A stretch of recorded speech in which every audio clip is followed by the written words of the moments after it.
Assalamualaikum, salam sejahtera dan selamat kembali semula ke channel Abang. Terima kasih sangat-sangat sudi nak dengarkan cerita yang Abang nak sampaikan.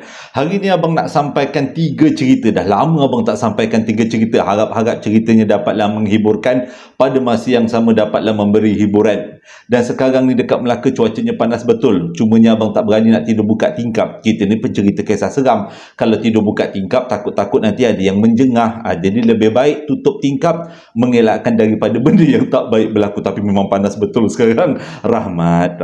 Jadi sebelum kita mulakan cerita, marilah kita sama-sama berdoa kepada Allah Ta'ala. Semoga Allah panjangkan umur, murahkan rezeki, berikan kesihatan yang baik untuk kita semua, permudahkan segala urusan kita dunia dan di akhirat, dan semoga Allah memberikan syurga buat mak ayah kita, juga memberikan keamanan untuk kita satu dunia, juga memberikan umur yang diberkati.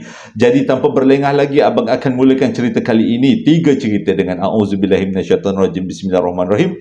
Allahumma salli ala Sayyidina Muhammad wa ala ali Sayyidina Muhammad.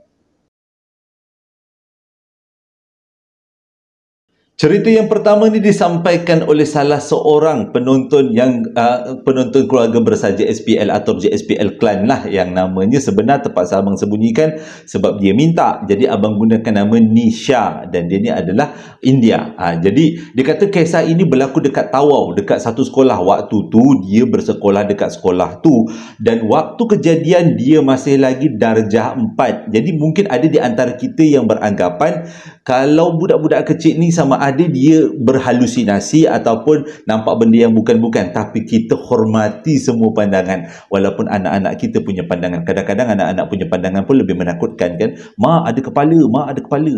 Takut juga macam tu.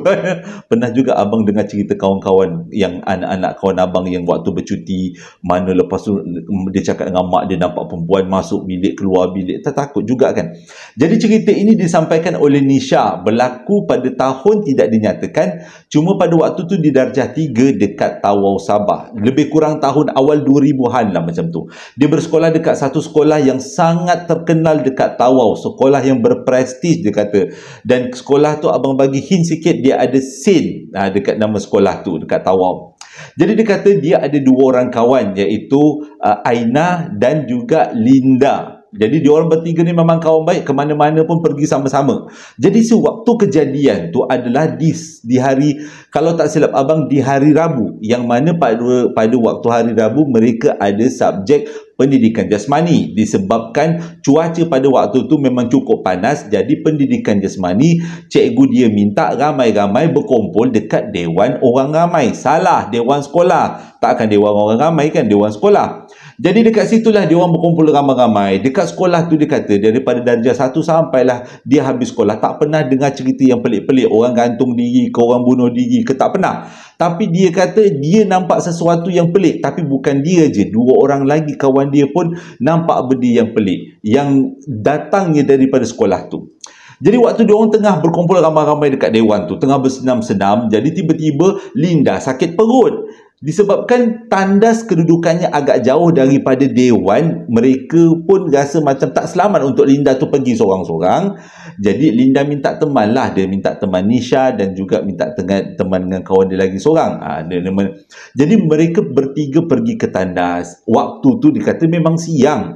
Boleh kata pukul 10 pagi. Walaupun pukul 10 pagi, tapi cuaca dekat Tawau, Sabah memang cukup-cukup dah cerah. Nak sampai-sampai ke tengah hari dia kata. Jadi mereka pun bertiga berjalanlah ngala ke tandas. Bila sampai dekat tandas, tandas pula terletak dekat yang paling hujung bangunan sekali, dan sebelah daripada tandas tu adalah sedikit berlukar. Jadi suasana dekat tepi tandas dan sekitar tandas tu memang cukup-cukup menakutkan. Lebih-lebih lagi pada budak-budak yang darjah 4. Memang kecut perut lah kan nak pergi ke tandas walaupun dah berteman-temanan. Jadi bila sampai dekat tempat depan tandas tu, Nisha pada awalnya tak bercadang untuk masuk ke dalam tandas sama-sama, sebab kena masuk dekat dalam tandas, dalam tu ada bilik-bilik tandas yang lain. Boleh bayangkan keadaan sekolah. Jadi Nisha kata dia malas nak masuk tandas sebab dia kata dia tak suka dengan bau tandas, dan dia minta lah Linda masuk seorang-seorang. Tapi Linda pada waktu tu dia memang sakit perut. Dia rasa walaupun macam tu dia nak juga Nisha dengan kawan dia lagi seorang tu temankan. Sebab dia tak berani nak masuk tandas seorang-seorang. Dia bagi alasan, kalaulah ada apa-apa benda dekat dalam tandas tu, nanti aku seorang-seorang yang kena. Nanti aku menjerit-jerit, tak ada siapa nak minta, tak ada siapa nak tolong, dia kata. Jadi bila dengar macam tu, Nisha pun kesian lah dengan kawan dia. Dia pun dengan kawan dia lagi seorang, jomlah kita masuk tandas sama-sama. Bila dia orang masuk dekat dalam tandas, tiba-tiba dia nampak ada seorang kakak rambutnya panjang, dia kata, berdiri dekat depan salah satu tandas. Waktu tu diorang tak fikir apa-apa sebab pada waktu tu memang lagi siang, bukannya malam. Jadi dia pun berdirilah dekat depan pintu. Dah buka pintu, dah masuk, pintu pun tertutup. Dia berdiri dekat kawasan sinki dan dia nampak kakak tu dengan rambut panjang berdiri dekat depan tandas. Mukanya tak nampak, dia membelakangkan budak-budak tu. Jadi Sang si Linda ni tanya, siapa tu, kenapa berdiri dekat dalam tandas, akak buat apa? Linda tu berani sikit lah. Tiba-tiba kakak yang berdiri depan tandas tu, dia meloncat masuk ke dalam cubicle. Kita panggil cubicle, lebih bilik lah. Dia masuk ke dalam bilik tandas. Biasalah tandas sekolah kan atasnya melopong, maksudnya boleh ada ruang lah untuk lalu. Jadi kakak tu terus meloncat masuk dekat dalam tandas. Jadi ketiga-tiga dia rasa tergamam. Macam mana kakak tu boleh panjat? Dia panjat pakai apa? Macam mana dia boleh melompat? Jadi diam, ketiga-tiganya diam, tak bercakap satu sama lain, tapi hanya memerhatikan tandas tempat kakak tu meloncat masuk ke dalam. Jadi dia pun berhenti, diam aja perhatikan. Tiba-tiba dia nampak kakak tu menjengah dekat bawah tandas, mukanya warna kelabu, matanya warna putih. Waktu tu baru dia orang sedar. Nisha kata memang dia nampak, dia rasa macam itu bukanlah makhluk alam sebelah. Salah, dia itu bukanlah manusia, itu mesti sesuatu daripada alam sebelah.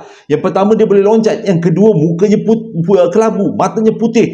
Jadi bila dah nampak macam tu, mereka bertiga pun berteriaran lagi keluar daripada kawasan tandas. Dan diorang keluar sampailah dekat dewan. Sampai dekat dewan tu dah dengan keadaan waktu berlari tu, kata Nisha, yang si Linda boleh terjatuh. Lepas tu dia pula heret Linda naik, angkat, bangunkan, lalu berlari semula. Bayangkan keadaan budak-budak nampak benda pelik. Sampai dekat dewan tu menangis-nangis dah dia bertiga. Lepas tu ceritakan dekat cikgu. Cikgu tak cakap apa-apa. Cikgu tu cuma cakap, alah tak ada apa-apa tu, tak ada apa-apa tu, biarkan, itu semuanya bayangan-bayangan je. Dia yakin benda tu bukan bayangan sebab dia kata sekarang dia dah umur 20-an. Dia tahu yang itu bukan bayangan. Balik daripada tu demam tiga-tiga. Bila dah habis demam tiga-tiga, dia orang balik semula ke sekolah. Dia orang bercerita semula apa yang mereka nampak. Mereka bertiga nampak benda yang sama. Kakak yang berambut panjang meloncat dekat dalam tandas, lepas tu menjengah, lalu menggunakan celahan bawah tandas tu. Memang nampak matanya putih, mukanya kelabu. Sampailah dia habis sekolah dekat sekolah tu, sampai darjah 6, habis UPSR, dia tak jejak langsung dekat kawasan tandas tu. Tak berani dia. Dia tak pernah tanya dekat siapa-siapa apakah sejarah tandas tu. Dia tak pernah tahu dan dia rasa dia tak nak tahu. Sampailah sekarang dia jadi fobia. Dan walaupun sekarang dia kata dia dah kerja, setiap kali nak masuk tandas, dia rasa macam tak sedap. Lebih-lebih lagi tandas yang tempat baru. Itu adalah pengalaman Nisha yang dia alami dengan kawan-kawannya. Kita respect dengan setiap pandangan. Walaupun pada waktu tu Nisha masih lagi anak kecil kan. Bayangkan kalau kita yang nampak tiba-tiba kakak tu melintang muka kat bawah, celah bawah tandas, tak ke huru-hara. Kalau abang memang tak jejaklah kaki kat tandas tu lagi. Kisah kedua disampaikan kepada abang oleh seseorang yang bernama Milah melalui panggilan telefon. Dah lama kita orang dah setting nak cakap dengan telefon, tapi baru dapat kesempatan baru-baru ni. Dan kisah ni berlaku pada tahun 2005. Pada waktu tu Milah baru saja habis belajar dan dia dapat pekerjaan. Dia belajar dekat Johor, dia kata. Jadi dia dapat pekerjaan dekat satu kilang dekat kawasan Pulau Pinang sebagai seorang engineer. Dia kata tak ramai perempuan jadi engineer dekat kilang, dialah antara satu-satunya. Jadi pada waktu tu memang susah nak dapat kerja, tak boleh nak menolak-nolak. Gaji pula diberikan memang agak lumayan. Jadi bila dah dapat tawaran, surat tawaran dah dihantar ke rumah mak ayah dia. Rumah mak ayah dia dekat Selangor dan dia pun rasa setuju dengan gaji yang diberikan. Carilah dia rumah-rumah sewa dekat sana. Untuk cari rumah sewa dekat dalam kawasan pulau memang sangat susah. Sebab dia kata bayarannya, sewanya sangat tinggi. Dan pada masa yang sama nak cari bilik kosong perempuan pula memang sangat susah. Tapi akhirnya berjumpalah dengan satu rumah yang kedudukannya dekat satu kawasan rumah pangsa. Rumah pangsa dekat kawasan Pulau Pinang. Sebelum tu, abang nak beritahu. Rumah pangsa yang abang nak cerita kali ini, mengikut cerita daripada Mila, adalah sama dengan kawasan rumah pangsa dalam salah satu cerita yang abang pernah sampaikan. Cuma rumahnya rumah yang berlainan, kawasannya sama. Cerita yang abang ceritakan dulu adalah berkenaan dengan seorang kakak yang mengandung, tapi dia duduk dekat satu rumah berantu. Dia tak boleh keluar daripada rumah tu sampailah nenek dia datang. Nenek dia datang, nenek dia keluarkan dia. Kawasan yang sama. Tapi abang tak boleh nak beritahu lah, sebab menjaga kalau takut-takut tersalah cerita kan. Bila dia dapat rumah kosong dekat situ, dia beritahu dekat mak ayah dia pun redo. Nak buat macam mana, walaupun kerja jauh, redo je lah. Jadi pada hari yang ditetapkan, dia pun naiklah bas sampailah dekat Pulau Pinang. Lepas tu sampailah dekat rumah yang dimaksudkan. Dia dapatlah rumah tu. Cumanya dia kata rumah tu sewanya murah. Bila dia sampai dekat situ, baru dia tahu kenapa sewa rumah tu murah. Sebab rumah tu dah lama tak diduduki oleh orang. Tak tahulah kalau bukan orang ada duduk dekat situ. Dan ditambah pula, kiri dengan kanan kawasan rumah pangsa tu tak ada orang. Tengah-tengah je yang ada orang. Tapi dalam kawasan lorong yang sama, memang banyaklah orang tinggal dekat situ. Cuma kawasan dia je yang tak ramai orang. Jadi dia kata pada malam-malam mula-mula masuk dekat dalam rumah tu, dia rasa tak sedap hati. Sebab satu, rumah tu dah lama tak ditinggal, tak ada orang duduk. Yang keduanya, keadaan rumah tu memang berabuk. Berabuk yang teramat sangat. Dan Mila pula ada masalah resdung. Jadi bila berhabuk ni menjadi satu masalah besar pada Mila. Ceritanya nanti dekat hujung-hujung mesti korang rasa terkejut ni. Abang mula-mula masa dengar cerita pun terkejut. Sampaikan sakit perut abang terkejutnya. Nanti abang ceritakan. Okey, jadi dia kata dia pun masuk rumah tu, benda pertama yang dia buat, dia sampai pada waktu tu hari Sabtu. Benda pertama dia bersih-bersihkan rumah. Jadi lepas habis-habis bersih rumah tu, dah siap-siap semua, malam pergi turun dekat bawah, ada pula kedai makan, makan dulu, naik semula dekat rumah, lepas tu terus masuk tidur. Besok pagi Ahad bangun, dia buka je pintu bilik, ting, bersepah balik. Bukan bersepah dengan kertas ataupun dengan perabot yang tunggang langgang. Tak, berabuk semula. Dia kata dia semalam dah habis puas lap semua bahagian-bahagian. Ada juga perabot-perabot yang ditinggalkan oleh tuan rumah kan. Jadi dia kata dia dah lap semua, dia dah gunakan bulu ayam semua, tapi tetap juga bangun esok pagi tetap juga berabuk. Jadi dia nak buat macam mana? Nak tak nak, pagi tu dia kena buat kerja tambahan, bersihkan rumah untuk kali yang kedua. Hati dah sakit, hidung dah meresin-meresin, batuk meresin-meresin kata. Hidung dah sakit, dah hati pun dah sakit. Habis-habis bersihkan rumah, waktu tu jam menunjukkan pukul 10 pagi, perut lapar, pergilah cari makan dekat bawah. Bila dekat bawah tu jumpalah dengan beberapa orang yang makcik-makcik bertegur dengan dia. Ada yang makcik tu tanya, kau ni duduk dekat mana Mila? Kata, saya duduk dekat rumah sekian-sekian. Makcik tu terus buat muka, dan makcik tu terus tak ada selindung-selindung. Kau kenapa nak tinggal kat situ? Rumah tu rumah yang ada penunggu, dia kata. Mana makcik tahu, dia kata. Ramai orang kat sini pernah nampak orang keluar masuk, maksudnya perempuan keluar masuk daripada rumah tu. Orang-orang yang duduk dekat lorong tu, kalau kau tak percaya, kau tanya dengan kakak-kakak yang duduk dekat lorong tu, semuanya kata rumah tu berhantu. Jadi Mila pun tanyalah, nak buat macam mana? Dah terlanjur kan? Nak tak nak, kalau daripada tak tahu apa puncanya, lebih baik tahu. Jadi dia tanyalah dengan makcik tu, makcik ada ke sejarah pelik dekat rumah tu?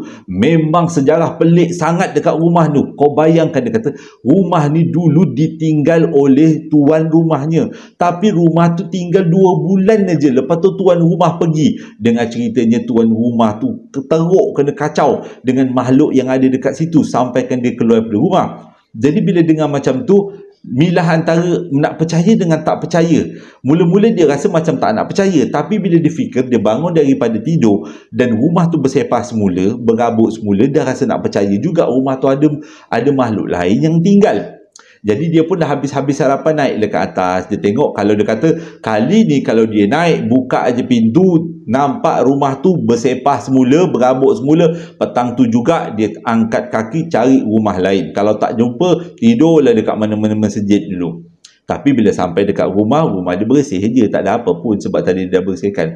Jadi pada hari Ahad tu dia tak tahu nak buat apa, guling-guling, main handset, zaman tu tak ada WhatsApp kan, call kawan, call mak bapak, tanya khabar, nak buang-buang masa. Jadi bila besok pagi malam tu dia pun siap-siap nak pergi kerja, siap-siapkan baju, gosok sekian semua. Tapi memang tak pernah dirasa macam ada benda pelik, cuma ada rasa seram-seram sikit lah. Jadi bila esoknya hari Isnin, dia bekerja macam biasa. Balik daripada kerja tu, jam menunjukkan pukul 7 malam. Bila dia sampai kat rumah, dia masuk je pintu rumah, dia tak tahulah nak rasa takut ataupun sakit hati. Rumah dia berabuk semula. Bila masuk rumah, pum, merosin dia kata. Jadi malam tu dia dah rasa macam tak larat nak bersihkan. Dia cuma makan aja nasi bungkus yang dia dah beli. Dia malas nak bersihkan. Tunggulah dia kata hujung minggu baru dia bersihkan. Dia pun habis-habis tu dia masuk tidur. Waktu dia tidur malam tu, baru dia rasa benda yang tak sedap dekat rumah tu. Dia rasa macam seseorang yang memerhatikan dia daripada sudut-sudut rumah yang dia tak nampak pun. Kadang-kadang perasaan kita macam tu kan. Kita rasa macam ada orang pandang kita, tapi tak tahu mana orang tu. Nampak macam ada orang pandang, tapi macam tak ada. Itulah yang Milah rasa. Jadi pada malam hari Isnin malamnya tu, dia tidur dalam keadaan yang tak berapa nak sedap. Sebab dia dah mula rasa tak sedap hati, dia rasa macam tak sedap. Jadi bila besok paginya dia kata dia bangun, dia nak pergi kerja, sakit hati double jadinya, berganda. Sebabnya rumahnya bukan setakat berhabuk, tapi ada kertas-kertas yang dikoyak-koyakkan, bersepah-sepah dekat lantai. Nak kata takut, sakit hati pun ada, dia kata, tapi lebih kepada takut lah. Mujurlah dia kata waktu tu dia nak pergi kerja, jadi dia tak hirau sangat, dia ambil je sampah-sampah yang ada. Dia tahu benda ni memang makhluk alam sebelah punya. Dah memang yakin sangat ini memang makhluk alam sebelah. Sebab tak ada orang lain dekat dalam rumah tu, dia aja. Takkan dia bangun tidur, berjalan dalam tidur, koyak-koyakkan kertas. Mustahil, sebab tak pernah pun terjadi sebelum ni. Jadi dia ambil barang, dia ambil sampah, buang. Yang kertas bersepah-sepah tu, dia terus pergi kerja. Bila sampai dekat tempat kerja, berceritalah dia dengan kawan kat tempat kerja dia. Dan kawan dia pula pada waktu tu memang tahu kawasan tu ada rumah yang menyeramkan. Yang kat sini lah yang abang tahu, rupanya rumah yang kawasan yang sama. Kawan dia tak beritahu dekat situ ada rumah bomoh. Bomoh tu sangat terkenal. Abang bila dengar macam tu, bila Milah ceritakan, bila abang minta lokasi sebenar, gambar kawasannya, rumah yang sama rupanya. Baru abang beritahu dengan Milah yang dulu abang pernah cerita kawasan rumah tu. Dia pun macam, ya ke bang, sebab dia baru, bukanlah nak kata baru, dia tak pernah dengar cerita tu lagi. Sempat juga abang ceritakan. Okey, balik pada cerita. Jadi bila dia cakap dengan kawan dia, cakap lah, kau bahaya duduk kawasan tu, memang ada rumah bomoh, dia kata. Bahaya dekat situ, kalau boleh kau pindahlah tempat lain. Jadi dia pun minta tolong dengan kawan dia, dapatlah satu bilik kosong, dia kata. Kawan duduk dengan kawan-kawan yang satu kilang lah, semuanya perempuan lah.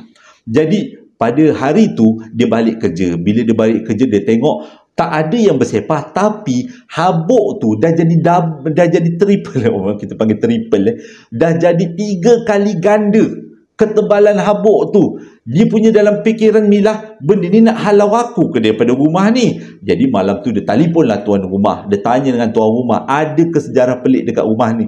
Tuan rumah mati-mati tak nak beritahu. Cuma tuan rumah kata, kalaulah dia nak keluar daripada rumah tu, dia tak akan bagi duit sewa. Seolah-olah macam tuan rumah tu tahan dia lah daripada keluar.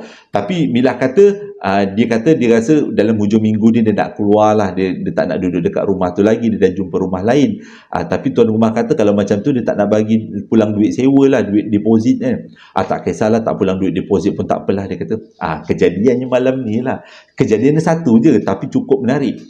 Jadi malam tu, sebelum masuk tidur, Milah bersihkan rumah tu untuk kali yang terakhir. Sebabnya besok pagi dia memang nak bawa beg semua barang untuk pergi ke kilang, dan lepas tu dia pergi pindah tempat lain lah, bilik lain. Agak susah jugalah sebab dia kata dia bergerak menggunakan teksi kan, agak gigih jugalah. Jadi di malam tu dia memang niat nak tinggalkan rumah tu dalam keadaan yang bersih. Jadi lepas habis bersihkan bilik, bersihkan rumah, memang hidung dia meresin tak boleh nak cakap. dia punya air dekat hidung tu dah meleleh-leleh lah dia kata. Jadi habis-habis tu dia makan, lepas makan dia terus semayang masuk tidur. Malam tu dia kata dia memang tidur dengan senyenyak-nyenyaknya sebab mungkin penat membersihkan rumah. Tengah-tengah tidur tu tiba-tiba dia rasa entah kenapa dia rasa macam bau busuk yang menyengat dekat hidung dia ni. Disebabkan bau busuk yang menyengat tu, dia terbangun daripada tidur dan dia cuba cari mana datangnya bau busuk ni. Dia kata cari-cari juga dalam bilik ni tak ada kencing. Dia rasa macam bau bangkai. Dia kata bau bangkai kucing, mungkinlah bau bangkai kucing jiran sebelah. Rumah sebelah kan kosong kan, dia kata mungkin ada bangkai kucing. Jadi dia pun sambunglah tidur balik. Tapi disebabkan bau busuk yang menyengat tu, dia meresin 3-4 kali. Dia rasa macam tak tahan nak tertanggal hidung dia. Pada waktu ni dia tidur mengiring tau. Dia mengiring belah kiri. Jadi entah macam mana tiba-tiba hidung dia gatal nak meresin ni.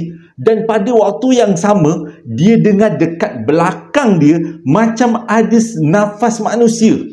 Dan dia ni dalam keadaan tak tahulah, dia kata waktu tu lebih kepada nak bersin. Dia nak bersin, dia pun palinglah, memang dah nak bersin sangat dia ni. Dia pun palinglah badan dia menghadap ke kanan. Dia nampak ada muka orang tapi hitam lah, dia kata mukanya berkedut-kedut macam muka perempuan. Waktu tu dia nampak dia dah tak boleh tahan, hacum, dia kata pop, dia kata dia punya selema tu melekat dekat benda tu dan hilang. Lucu abang, oh ya boleh macam tu. Melekat, dia kata dia meresin sekuat-kuatnya sebab bau tengik tu meresin dekat benda tu. Lepas tu air dekat hidung dia, dekat mulut tu pelekap dekat benda tu dan tiba-tiba hilang. Dan lepas tu dia rasa macam aku nampak apa tadi. Jadi pun buka lah lampu. Malam tu semalam-malam dia buka lampu. Jam menunjukkan pukul 3 lebih masa tu. Dah malam tu dia dah tak boleh tidur. Dia dah ketakutan. Dia buat tak terfikir lagi tau tentang dia terberesin depan benda tu. Dia dah ketakutan. Malam tu nak tunggu subuh, dia kemas-kemas apa yang patut. Lepas sembahyang subuh, dia pun packing baju. Dia terus pergilah ke kilang. Sampai dekat kilang, ada teksi lah sampai kat kilang. Dan kat kilang tu dia datang awal. Patutnya selalunya datang pukul 8. Ini pukul 7 dah sampai kilang dah. Sampai dekat kilang dia nak tunggu kawan dia. Lepas tu kawan dia sampai, dia cerita dekat kawan dia sampai adegan yang dia termesin tu. Lepas tu kawan dia gelak. Dia kata, kenapa kau gelak? Kau cuba bayangkan, dia kata, benda tu agaknya mungkin terkejut tengok engkau. Lepas tu sebab kau meresin dekat muka dia, aku rasa lepas tu memang tak adalah dia nak muncul lagi kat depan kau. Memang tak adalah dia kata. Jadi dia cakap dengan kawan dia nak juga pindah, nak juga pindah. Tiba-tiba kawan dia cakap yang bilik kosong tu yang sepatutnya dia dapat tu, budak tu belum lagi dapat rumah lain. Jadi bilik tu tak jadi nak dikosongkan. Dan dia habis-habis kerja terpaksa balik semula ke rumah tu. Dan bila dia sampai dekat rumah tu, ada sesuatu benda yang pelik sangat berlaku. Rumah tu tak berabuk langsung tak berabuk.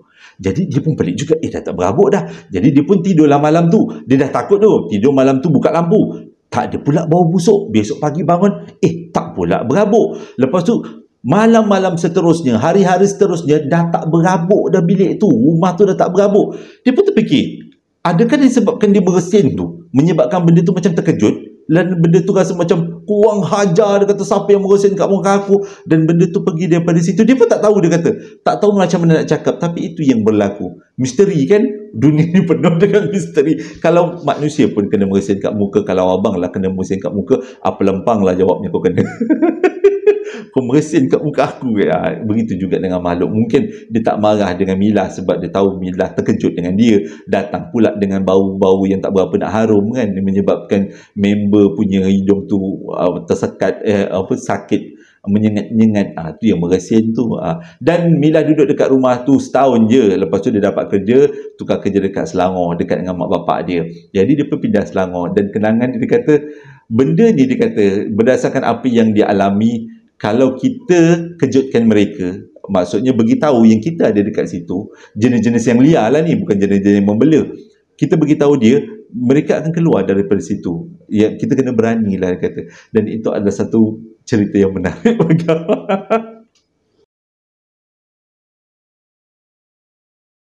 Cerita yang ketiga disampaikan oleh Amri. Berlaku pada tahun 2018, juga disampaikan kepada abang melalui panggilan telefon. Amri dia kata dia kerja merata sebab dia memang setiap negeri lah ada pejabat dia. Tapi cerita kali ini lokasinya kita kembali semula ke Port Dickson. Banyak kali abang dapat cerita kat Port Dickson. Kenapalah cerita yang seram-seram selalu datang daripada Port Dickson, antaranya kan. Jadi dia kata dia merayau lah kerja ni daripada merata-rata tempat, dan antara tempat yang dia selalu singgah adalah Port Dickson, sebab dekat Port Dickson tu ada salah satu company dia punya pejabat. Jadi dekat Port Dickson tu, setiap kali dia datang Port Dickson, ada seorang budak India, bukanlah budak, dia kata pekerja situ lah, pegawai dekat situ, namanya Navin, dia kata. Jadi kalau dia datang dekat Port Dickson tu, dia selalulah keluar dengan Navin. Navin pula jenis yang melayan dia, jenis yang ajak minum sama, bergelak-gelak sama setiap kali dia datang kat Port Dickson. Navin tu pula memang orang yang ramai kenal, sebab Navin tu orang yang baik. Dan kalau siapa-siapa yang minta tolong dengan Navin tu, Navin memang tolong. Memang apa pun jenis masalah, Navin akan cuba selesaikan, sebab Nabi ni memang kenal banyak orang dekat kawasan Port Dickson ni. Okey, siapa tahu cerita ni boleh kongsi dengan abang.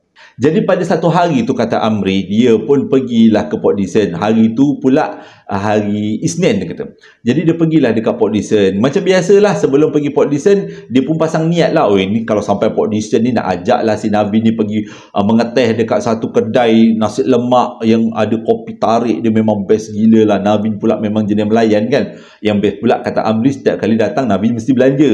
Dia pun tak adalah nak ketuk banyak-banyak, dia kata asalkan belanja kopi dah lah, dia kata buat-buat sahabat, dia kata. Jadi bila dia sampai dekat Port Dickson tu, waktu tu jam menunjukkan pukul 11 pagi, dia nampaklah Navin dekat depan pejabat. Navin dengan kain doti, kain India ikat tu kan, kain pelekat India tu, dia kain dengan doti, bajunya warna putih. Lepas tu dia punya dekat dahi dia ada putu, ada kalau kita yang ada tanda semayang tu kan, semayang India tu ada putu. Lepas tu putih dekat dahi dia, macam-macam baru balik daripada semayang. Jadi daripada jauh tu, yang si Amri ni nampaklah Navin dalam keadaan macam tu, dia angkatlah, "Woi Navin," kata dia jeritlah dia.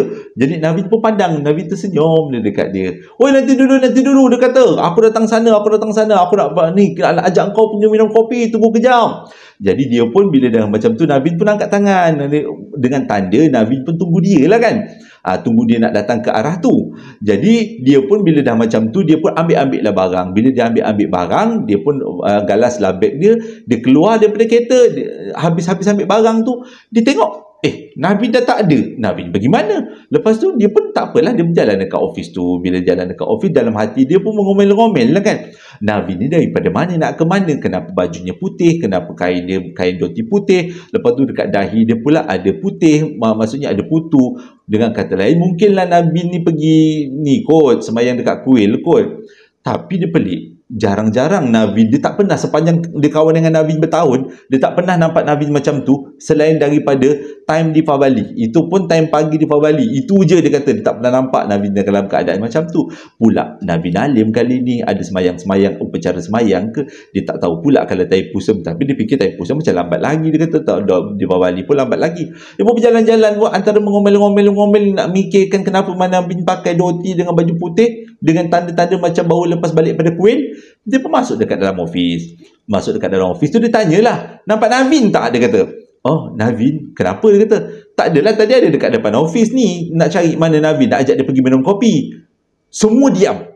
Waktu tu semua dah diam. Jadi dia pun macam pelik, kenapa pula? Dia tu pergi jumpa bos dia. Tanya dengan bos dia, "Bos, nampak Navin tak?" Dia kata. Bos dia, "Navin, kau nampak dia ke?" Dia kata. "Tak, nampak tadi dekat depan pejabat, nampak dia berdiri baju dengan doti. Aku nak tanyalah dengan dia, kenapa dia pakai doti, pakai baju putih, ada upacara semayang ke?" Lepas tu bos dia cakap, "Biar betul kau nampak Navin," dia kata. "Betul bos, nak tanya Navin di mana, orang nak pergi minum kopi, nak pergi makan nasi lemak ni baru sampai ni dekat PD ni. Cuba bos beritahu, telefon lekah apa ke, dia tanyalah dia." Lepas tu bos dia cakap, "Mustahil, sebab Navin dah meninggal hari Jumaat lepas, dan dah dibakar pun pada hari Sabtu. Pada hari Ahad. Kalau tak silap abang, pada hari Ahad dah dibakar pun."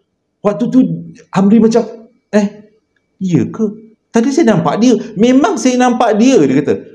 Dia kata, "Mungkinlah," dia kata, "dia Navin ni datang dekat Amri sebab korang kan rapat, dia nak ucap ke selamat tinggal mungkin. Mungkinlah, kita tak tahu kan, dia kata. Jadi mungkin dia nak sampaikan ucapan selamat tinggal. Waktu tu kata Amri, dia macam pening-pening tau, sebab dia memang nampak bukan kabus-kabus, berasap-berasap, tak. Dia memang nampak wujud fizikalnya Navin.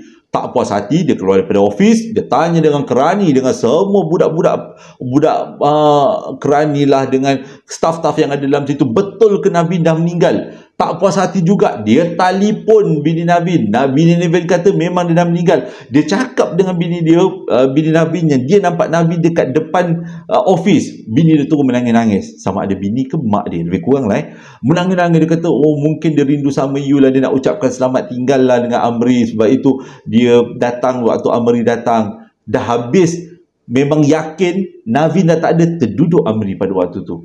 Sebab dia kawan memang rapat, dah lama dia bekerjasama. Terdiam dia. Mungkin dia datang tu nak ucap selamat tinggal. Sebab dia, kalau tak silap abang, sama ada hari Isnin pagi tu dibakar, ataupun tapi dia meninggal hari Jumaat. Lebih kurang macam tu lah. Dia meninggal hari Jumaat, dia bakar pada pagi Isnin atau bakar pada hari Ahad. Mungkin sebelum dibakar tu ataupun selepas dibakar tu, dia nak ucapkan selamat tinggal lah. Mungkin dia datang jumpa Amri.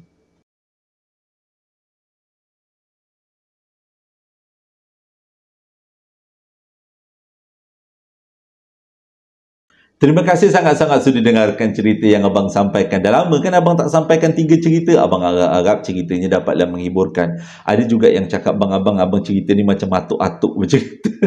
Abang tak kisahlah, asalkan ceritanya tersampai ke hati. Itu je niat abang. Tujuannya untuk menghiburkan, memberikan pengajaran untuk abang dan juga semua, untuk jadi teman-teman menjahit, buat kuih sambil-sambil dekat office. Jadi sebelum abang tamat cerita macam biasa, abang rasa abang antaranya lah YouTuber yang menyampaikan ucapan. Rasa macam ada ke tak? Abang pun tak pasti. Tak pernah tengok kat Malaysia. Kalau negara pun macam tak pernah tengok juga orang cerita hantu sampai ke ucapan. Tapi boleh je lah untuk kenangan. Okey, kita mulakan. Ucapan yang pertama datangnya daripada De Souza. Dia nak sampaikan ucapan untuk 2 orang yang paling dia terpenting dalam hidupnya. Yang pertama, Ahmad alias Benjamin, iaitu adik dia, yang mana hari jadinya jatuh pada 17 hari bulan 1. Jatuhnya hari Rabu. Hari Rabu, lebih kurang hari Rabu lah, besok. Hari ni lah kan? Oh, hari ni lah, hari ni cerita ni. Dan juga adik ipar dia, iaitu Nur Azlin Kawi, yang mana hari jadinya jatuh pada 16 hari bulan 1 semalam. Dengan ucapan selamat hari jadi buat kalian berdua. Semoga sentiasa dirahmati Allah, dipanjangkan umur, dimurahkan rezeki, diberikan kesihatan yang baik dan dipermudahkan segala urusannya. Daripada JSPL, abang nak ucapkan selamat hari jadi buat salah seorang JSPL Klan, iaitu Wan Nur Iskandar Rizan. Dengan ucapan selamat hari jadi buat Wan Nur Iskandar. Semoga Allah sentiasa merahmatimu, memberikan rezeki yang melimpah ruah, dipermudahkan segala urusan dan diberikan kesihatan yang baik. Selamat hari jadi. Ucapan yang ketiga datangnya daripada anak-anak ayah, katanya. Dia nak sampaikan ucapan hari jadi buat ayahnya yang bernama Encik Mubi bin Haji Saleh, yang mana hari jadi ini jatuh pada 13 hari bulan 1, genap umur 56 tahun. Dengan ucapan selamat hari jadi buat ayah yang tersayang. Kami semua sangat menyayangi ayah. Semoga ayah dipanjangkan umur oleh Allah Ta'ala, dimurahkan rezeki, diberikan kesihatan yang baik dan sentiasa dalam rahmat Allah daripada kami anak-anak ayah. Ucapan yang seterusnya datang daripada Miss Unfeeling Rare. Itu ada nama nickname dia. Dia nak sampaikan ucapan hari jadi buat adik angkatnya yang bernama Wan Nur Zaleha, yang mana hari jadinya jatuh pada 13 hari bulan 1 yang lepas. Dengan ucapan selamat hari jadi buat sahabat ataupun adik angkat. Semoga Allah sentiasa merahmatimu, memberikan rezeki yang melimpah ruah dan dipermudahkan segala urusan serta umur yang panjang. Ucapan yang seterusnya daripada JSPL, abang nak ucapkan selamat hari jadi buat salah seorang JSPL Klan, iaitu Purple Lavender Land. Yang nama nickname dia Purple Lavender Land, yang mana hari jadinya jatuh pada 14 hari bulan 1. Dengan ucapan selamat hari jadi buat Purple Lavender Land. Semoga dipanjangkan umur, dimurahkan rezeki, diberikan kesihatan yang baik. Dan yang terakhir daripada Abang JSPL, nak ucapkan selamat pengantin baru buat ahli keluarga besar JSPL ataupun JSPL Klan, iaitu dia tak beritahu nama, tapi dia beritahu daripada seseorang dan isterinya yang bernama Sarah Ain. Jadi daripada pihak JSPL, Abang ucapkan selamat pengantin baru buat encik suami dan juga isterinya iaitu Sarah Ain. Semoga sakinah mawadah warahmah, semoga cepat dapat baby, banyak rezekinya, semoga kekal hingga ke syurga. Amin ya rabbal alamin. Terima kasih sangat-sangat sudi dengarkan cerita yang Abang sampaikan. Abang harap ceritanya dapatlah menghiburkan, dapat memberi pengajaran dan juga dapat menemani kita-kita semua buat kerja. Jadi hingga berjumpa lagi esok dengan cerita yang lain. Belum lagi Abang baca. Assalamualaikum warahmatullahi wabarakatuh.